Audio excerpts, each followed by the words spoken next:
The Biblia prohibits something with an urgency that commands attention. Not once, not twice. In at least 8 different passages, the sacred text condemns practices involving communication with spirits, divination, and witchcraft. When a law is repeated with such insistence, it is because the problem was real, ancient, and deeply rooted. What was happening, and where did it all come from? The answer does not lie in a single obscure passage. It is scattered throughout the entire length of the biblical text, from the first to the last book, crossing centuries of history, crossing cultures, crossing civilizations that rose to the top of the world and then vanished, leaving only ruins and clay tablets. To understand what the Biblia calls witchcraft, you must follow a trail that begins before any nation even existed, before Israel, before Egypt, before any law was written on stone or papyrus. The trail begins in a garden, and it begins with a promise. You know the scene from Genesis 3, a serpent, a woman, a conversation. But what is rarely observed with enough attention is the structure of that conversation. The serpent did not offer immediate power. It did not promise wealth. It did not display any spectacular wonder to impress the senses. What it offered was something much more specific and much more seductive. Knowledge that had been withheld. Knowledge that would put the two on equal footing with Deus. Sereis como deuses, knowing good and evil. This phrase from Genesis 3, versículo 5, contains the core logic of everything the Biblia will prohibit in the following centuries. It is not about raw power. It is about access to a dimension of knowledge that exists outside established limits. It is about crossing a boundary that was placed there for a reason, and that someone was willing to help cross for a price. Eva was not tempted by force. She was tempted by the promise of seeing what should not yet be seen, of knowing what she had not yet been given to know. And when she ate, and when Adam ate, what the Biblia records is not an explosion of power or a revelation of cosmic secrets that transformed everything for the better. It records the opening of eyes to a reality that immediately brought shame, fear, and separation. Knowledge obtained outside the established order did not result in enlightenment. It resulted in radical disorientation. The two hid themselves. This pattern will repeat with impressive consistency over the following centuries, in cultures that never communicated with one another, on continents separated by oceans, and documented with precision in the texts you are about to traverse. But that moment in the garden was not just an individual moral failure. It was the first biblical record of a transaction with a recognizable structure. Someone offering access to the invisible, to the forbidden, to what lies beyond given limits, and someone accepting the price without reading the contract to the end. This is the fundamental structure of everything that later texts will call witchcraft, divination, and the occult. The exchange that happened in the garden is the same exchange that the Biblia will document being repeated in various forms through 3,000 years of recorded human history. Fast forward a few centuries, you are in Genesis 1. Humanity is still one language, one people, and an ambition that the Biblia describes in disturbing detail, to build a tower whose top would reach the heavens. The word in Hebraico used to describe the objective of that construction is not just high. The text says they wanted to make a name for themselves and that the top would be in the heavens. Scholars of the Hebraico text have long pointed out that the structure of that project, a ziggurat tower, was not just a monumental feat of engineering, it was a portal. A deliberately constructed point of contact between the human plane and the divine plane, erected by human initiative, outside of any divine permission or invitation. United humanity, attempting to force access to what had not been offered, using available technology, with collective organization and total determination. Deus descended, confused the languages, and dispersed the peoples. But what had been attempted in Babylonia did not die with the dispersion. It died in a centralized form and was reborn, distributed throughout the known world. Every people that dispersed across the globe took with them the fragments of that original ambition, the search for access to the invisible, for communication with forces beyond the human, for knowledge of what is hidden in the folds of time and space. Each culture developed its own system, its own rituals, its own specialists, its own promises. And no culture developed this system with more sophistication, with more technical detail, and with more institutional presence than Egitto. Place yourself in Egitto approximately 1300 years before the Christian era. Not the Egitto of postcards and archaeological documentaries with pyramids lit at sunset. Egitto, as it was from the inside. A civilization where magic and religion were the same thing. There was no separation between the two spheres. There was no department of religious affairs and a department of technical affairs. The king was an incarnate god. The temples were laboratories where precise rituals kept the cosmos functioning, and the absence or failure of these rituals could cause the sun not to rise, the Nilo not to flood, the harvest not to germinate. The priests were technical specialists in the manipulation of invisible forces, trained for decades in schools attached to the great temples of Memphis, Heliopolis, and Karnak. And the system they practiced had a name, Heka, the primordial magical force that the Egyptians believed permeated all creation since before the sun rose, which could be accessed, directed, and utilized by whoever knew the correct procedures. The right words, spoken at the right moment, with the right materials, by the ritually prepared person. For centuries, Egitto produced a magical literature of an impressive scale by any historical standard. The Livro dos Mortos, more correctly translated as the Livro do Sair ao Dia, was a compendium of spells, incantations, and ritual instructions that guided the deceased through the afterlife. There were specific papyri for curing diseases through magical means, formulas to protect children against spirits, incantations to make enemies impotent, and rituals to force answers from divine entities. These documents were not marginal or subversive, produced in secret by practitioners persecuted by authority. They were official. They were part of the power structure of the Estado Egipcio. The pharaoh's magicians were not charlatans working in the shadows or village healers. They were high-ranking officials with specific titles, specialists trained in royal temples, consulted by rulers in moments of political, military, and natural crisis. Exodo, Set, and Oito documents the encounter between this system and something different, with a precision that modern archaeologists confirm to be historically plausible in every contextual detail. Moises goes into the presence of the pharaoh. The staff becomes a serpent. The pharaoh's magicians, called Hatumim, a technical title that appears in Egyptios texts from the same era, reproduce the feat. The Nilo turns to blood.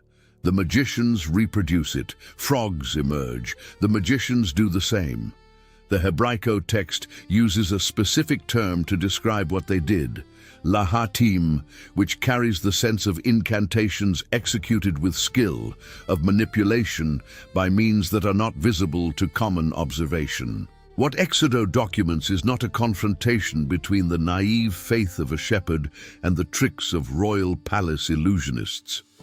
It is a documented confrontation between two complete systems, each with its own rules, its own sources of power, its own specialized technicians, and its own limits. And the limits appear in the third plague. Lice emerge from all the dust of the earth. The magicians try to reproduce it, and this time they cannot. Silence.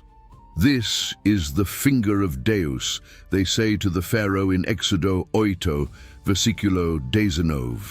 These men, trained for decades in the most sophisticated magic system of the ancient world, with access to the best magical literature available anywhere in the known world, recognize that they have encountered something that surpasses their technical competence.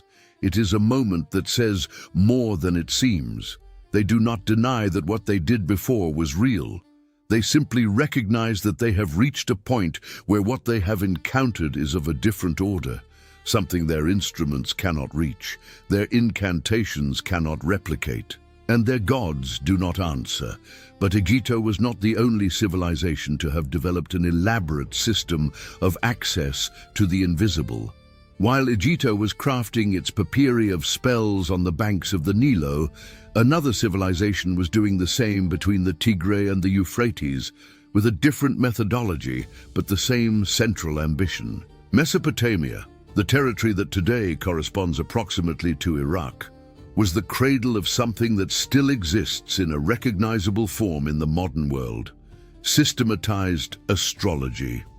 The Babylonians were not the first to observe the stars, but they were the first to create a system of correlation between celestial movements and terrestrial events, with the level of technical detail of a formal discipline.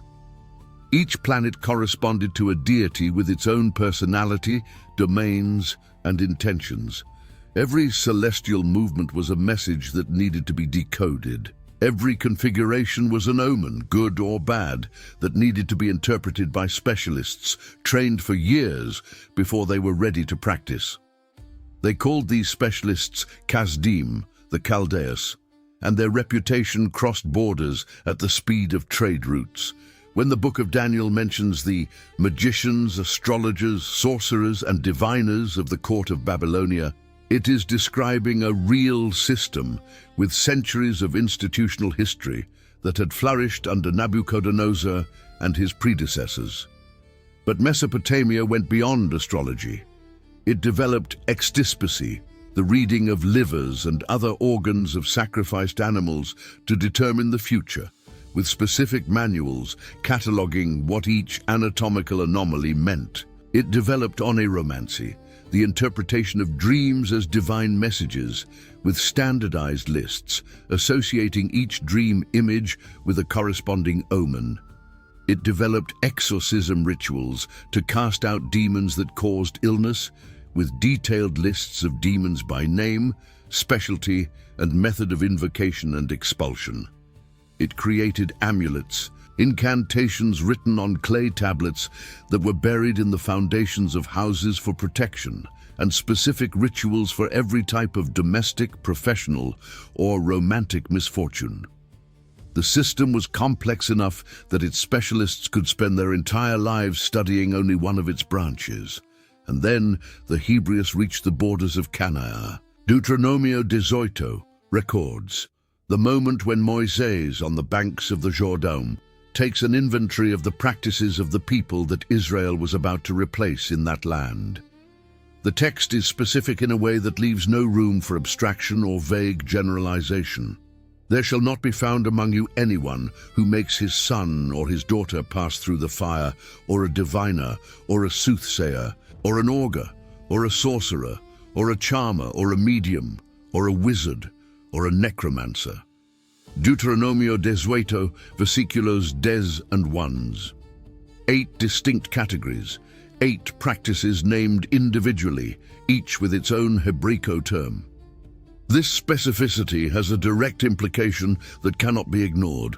What is being prohibited is not a vague concept called magic in general. These are concrete, identifiable practices that had real practitioners with specific titles, real rituals with specific procedures, and a real clientele composed of ordinary people with ordinary needs. Analyze each one of them. The Hebraico word for diviner is kosem kesemim, someone who consults omens to determine the correct course of action or the future outcome of situations.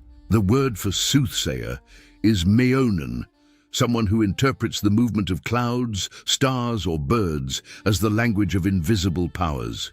The augur, nachash, comes from the same root as the word for serpent, and denotes the observation of coincidences and signs in the environment as occult messages directed at the observer. The sorcerer, Mekashef, is one who uses substances, ritually pronounced words, or specific actions to produce effects on people or situations. The charmer, Choba Chaba, is literally one who binds through incantations, creating invisible links between people or between a person and a force.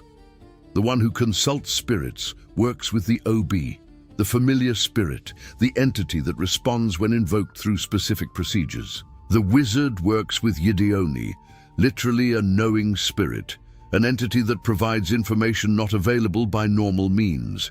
And the one who interrogates the dead is the Dorish El Ha-Metim, the one who seeks the dead as a source of knowledge or guidance.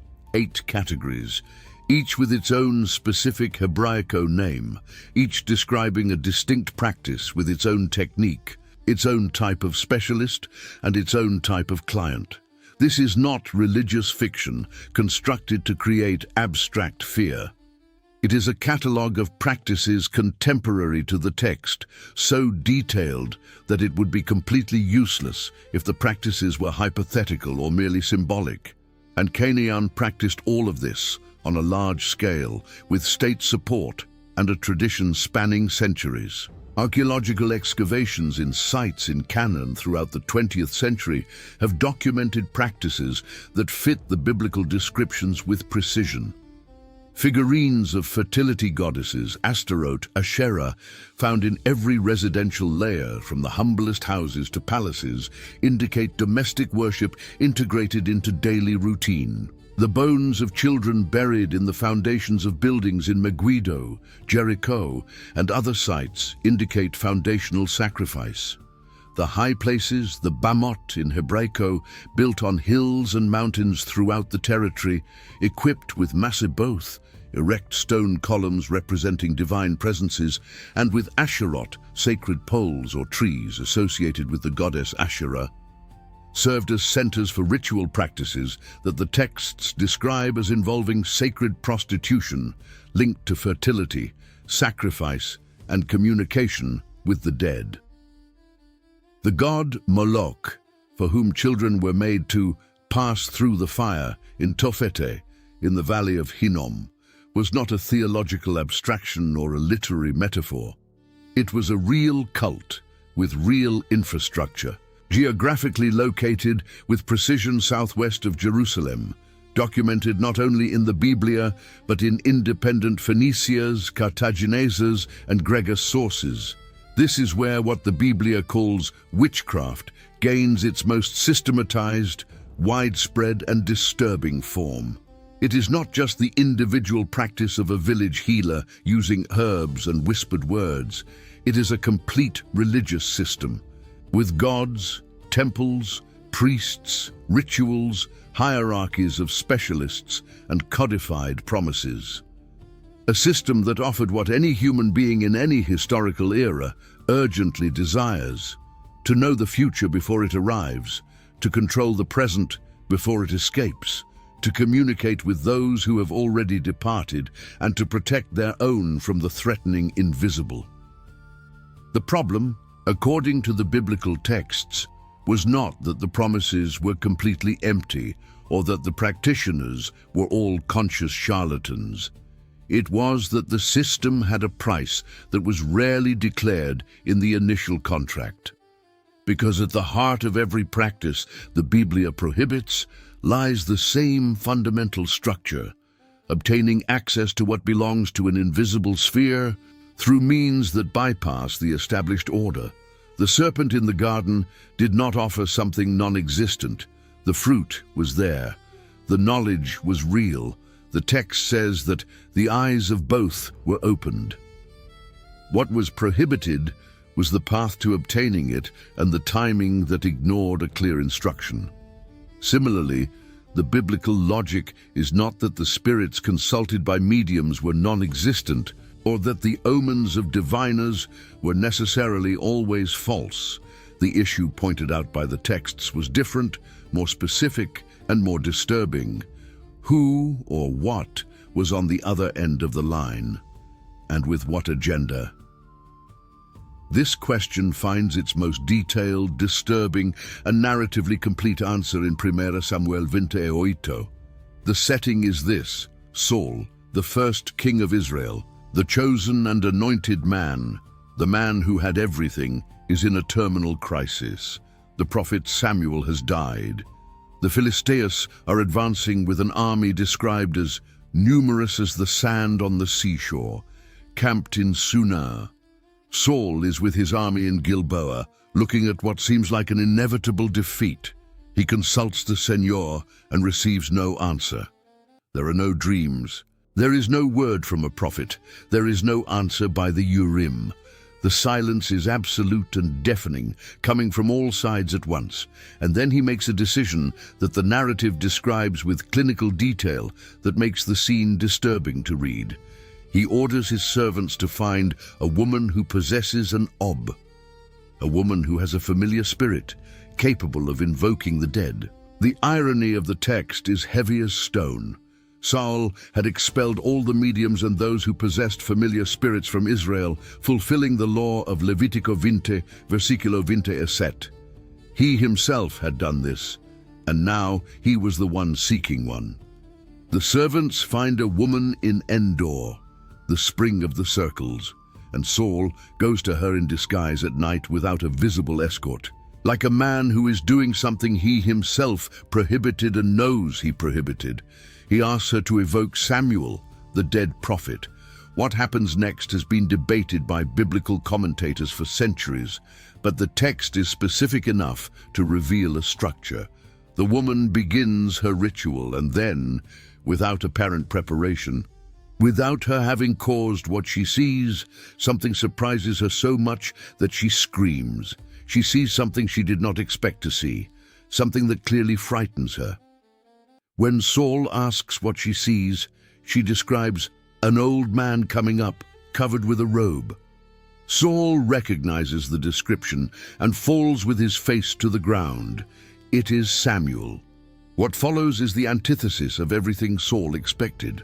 Samuel's voice offers no comfort. It delivers no military strategy. It opens no way out. It announces, with a coldness that the text does not soften, what had already been announced in life.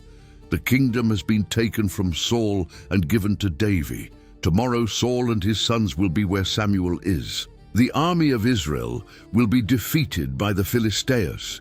All of this was fulfilled the next day, exactly as pronounced. What this account reveals about how the Biblia understands occult practices is notable for its complexity. The woman of Endor is not portrayed as a fraud. What happens in her presence is real enough to scare her. She did not expect what arrived. But the result, the only possible result when boundaries are crossed outside the established order, is not a solution. It is a confirmation of condemnation. Saul obtains no new information that changes his situation in any way. He obtains only the amplified repetition of what had already been said through legitimate means, at a moment when it is too late to change anything. Saul spends the entire night lying face down on the ground, unable to get up without eating, surrounded by the silence of the defeat that will come at dawn. The system worked, and it delivered exactly what the system delivers. What was beyond the boundary responded, but it responded on its own terms, according to its own agenda, without any consideration for the desire or the need of the one who had paid the price to be heard.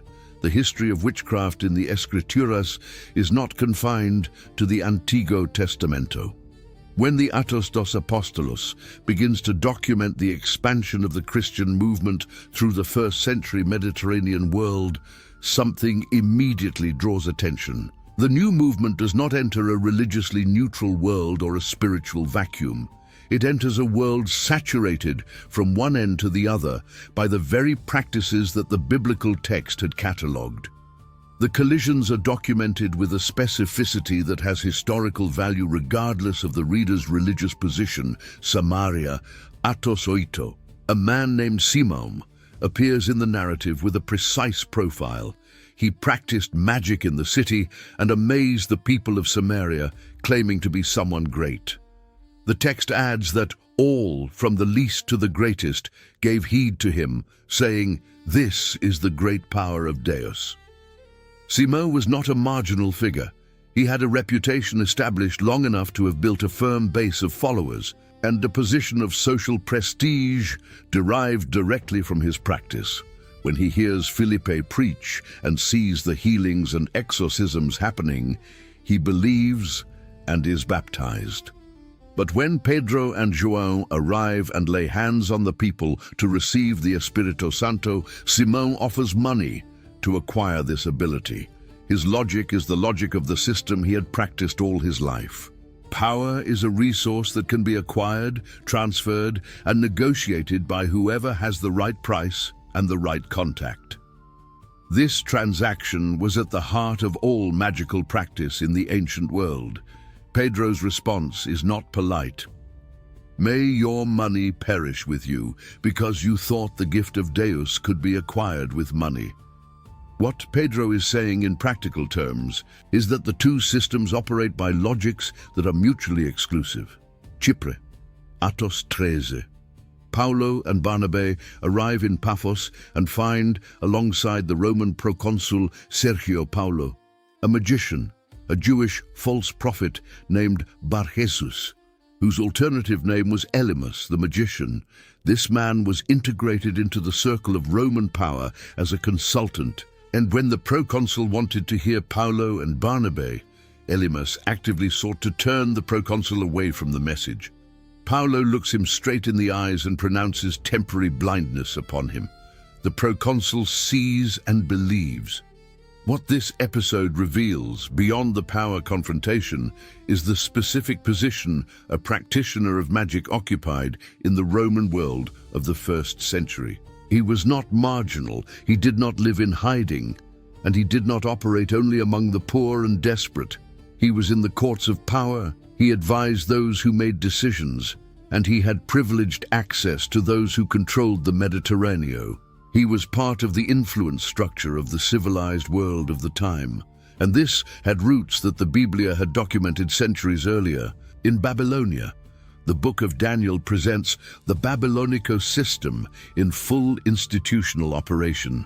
Daniel arrives in Babylonia as a young exile and is introduced into a school whose 3-year curriculum trained specialists for the direct service of King Nabucodonosor. The language and literature of the Chaldeus included divinatory texts, systems for interpreting omens, astrology in its most developed version, rituals for communicating with entities, everything the system had accumulated. Daniel and his companions studied all of this within the official program. The tension of the book is not about the knowledge itself, but about the source that this knowledge appealed to, and about what happened when the system reached its limits. And the limits are exposed with brutality in Daniel 2. Nabucodonosor has a disturbing dream and gathers all his specialists, magicians, astrologers, sorcerers, and Chaldeus. What he asks goes beyond normal protocol, not just to interpret the dream, but first to narrate the dream without him telling it. This is where the Babylonico system, in all its sophistication accumulated over generations, tells the truth about itself. The specialists respond with an honesty that the text preserves. There is not a man on earth who can reveal what the king asks. And they add something that is almost a confession of the system's architecture. The thing the king asks is difficult, and there is no one who can reveal it to the king except the gods, whose dwelling is not with men of flesh. And the system can interpret, it can consult, it can execute rituals with technical precision, but it cannot access what has not been given to it as data. Meanwhile, Daniel receives the complete dream, content and meaning in a revelation during the night, without having gone anywhere, without having invoked anything, and without having paid any ritual price. It is the third time the same pattern appears. Exodo, the pharaoh's magicians reproduce until they reach the point where they can no longer do so. Daniel Duys, the Babylonios specialists reach the boundary of the system and stop. Endor, the woman invokes and receives something she did not expect, which frightens her and which is not under her control. The system, every time it is pushed to its absolute limit, shows the same structure. There is something on the other side of the boundary that the system does not command, does not know, and does not contain. But let us return to the history of Israel, because it is the most extensive and best documented part of this entire narrative. What Israel did with the prohibitions of Deuteronomio 18 is, perhaps, the most disturbing chapter in the entire story. The biblical texts tell about witchcraft. It is not the story of pagan nations practicing what they always practiced. It is the story of Israel doing exactly what it had been told, with all clarity and specificity not to do. Levítico 19, versículo 31. Do not turn to mediums or seek out spiritists. Do not be defiled by them. I am the Señor your Deus. Levítico 20, versículo 6. The person who turns to mediums and spiritists to prostitute himself with them, I will set my face against that person and will cut him off from among his people. The language is not one of gentle warning.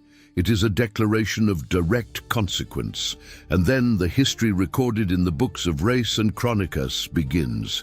Salomon, the wisest of kings, the man who built the most expensive temple of antiquity and asked for wisdom when he could have asked for wealth, allowed his 700 wives and 300 concubines to build high places for their gods, altars for Quemos, the god of Moab, altars for Moloch, the god of the Ammonitas.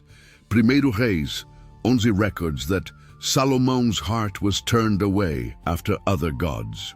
But the man who had dedicated the most grand temple ever built to Deus had established centers of worship for all the alternatives around Jerusalem. The kings of the north, with rare exceptions counted on one hand, embraced the Baals and the Asherah poles as state policy. Achabe and Jezebel did not just tolerate it. They brought to Israel a system of Baalita worship from Sidon that included 450 prophets of Baal and 400 prophets of Asherah, all fed at the royal table, installed as government officials. It was Elias's encounter with these 450 on Monte Carmelo, narrated in Primeiro Reis 18, that was the most dramatically documented moment of confrontation between the biblical system and the alternative system. From morning until noon, the prophets of Baal cried out, danced, and cut themselves. From afternoon until evening, the same. The text is explicit in what did not happen. But there was no voice, no one answered, no one paid attention. The fire of Baal did not descend. The fire that descended came from somewhere else.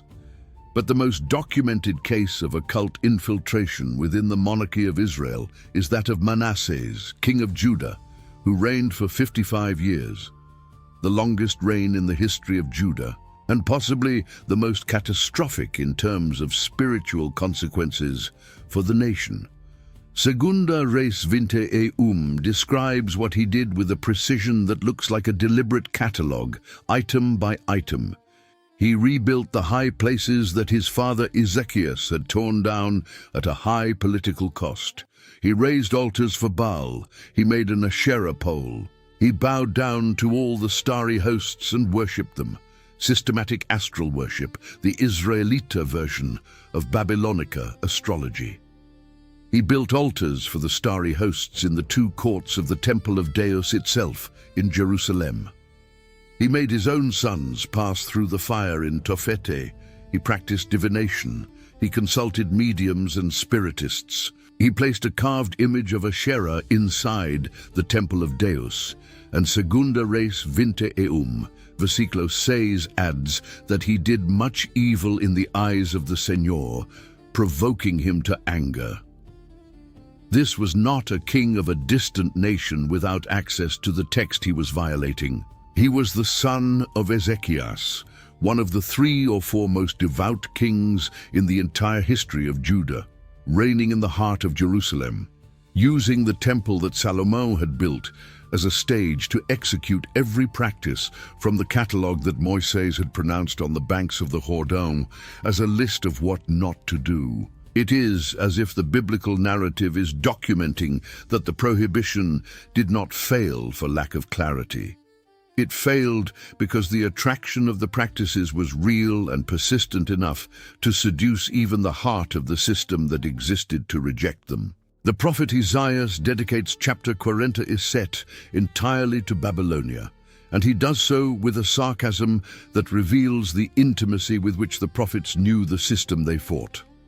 Keep on, then, with your magic spells and with your many sorceries, which you have labored at since childhood.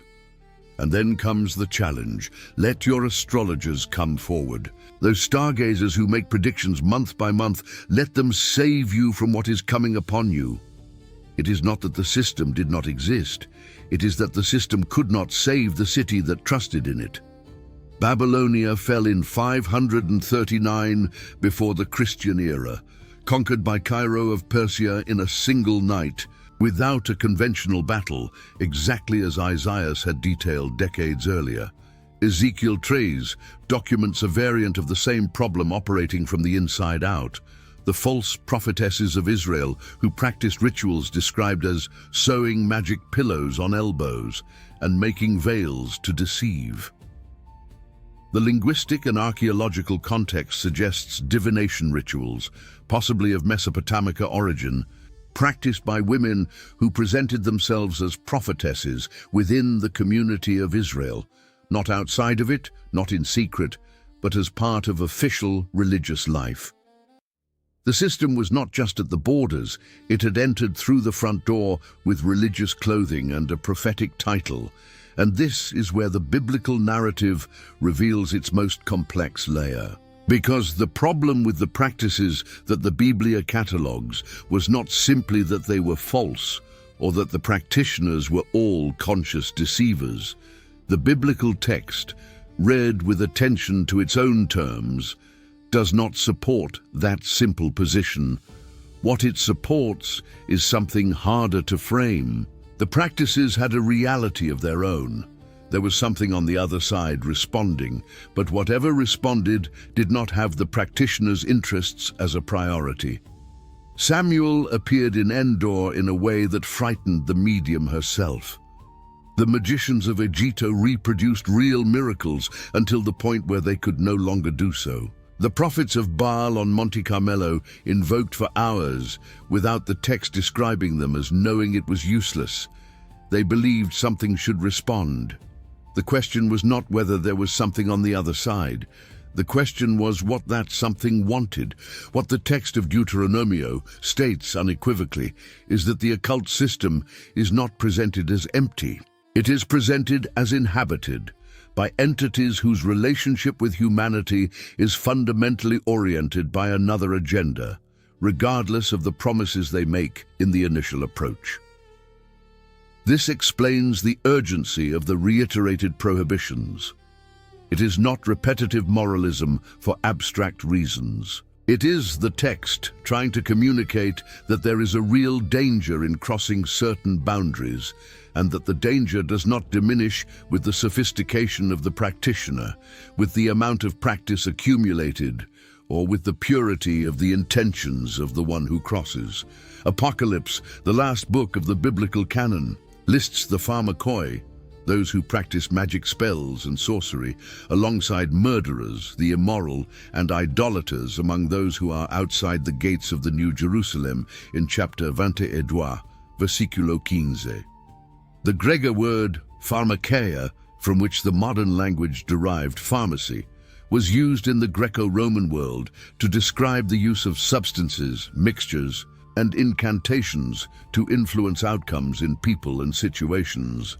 The text of Apocalypse is not describing something that remained fossilized in the Canonu past. It is using the contemporary terminology of the 1st century of the Christian era to name practices that, at that moment, were as present in the streets of Corinto, Epheso, and Roma as they had been in the temples of Memphis and the courts of Babylonia. The system had survived. It had changed its language with every civilization that adopted it, what the Hebrews called Ob and Gideoni, the Gregos called Necromantia, what the Babylonians called Baru, the Romanos called Haruspex. What the Canaanites practiced on the high places of Baal was replicated in the mysteries of Cybele, of Isis, and of Mithras throughout the Mediterranean. What Epheso practiced, and which generated a burning of magic books described in Atos Dezenov as being worth 50,000 pieces of silver when the new believers brought them voluntarily for destruction, was the Hellenistic version of a system with roots that the Biblia had mapped centuries before. In each of these versions, the structure is the same as that which appeared in the garden. Someone outside the boundary offering what is on the other side. A promise of access to what was not given through established channels. A price that rarely appears written in large letters in the initial contract. And now we come to the exit point.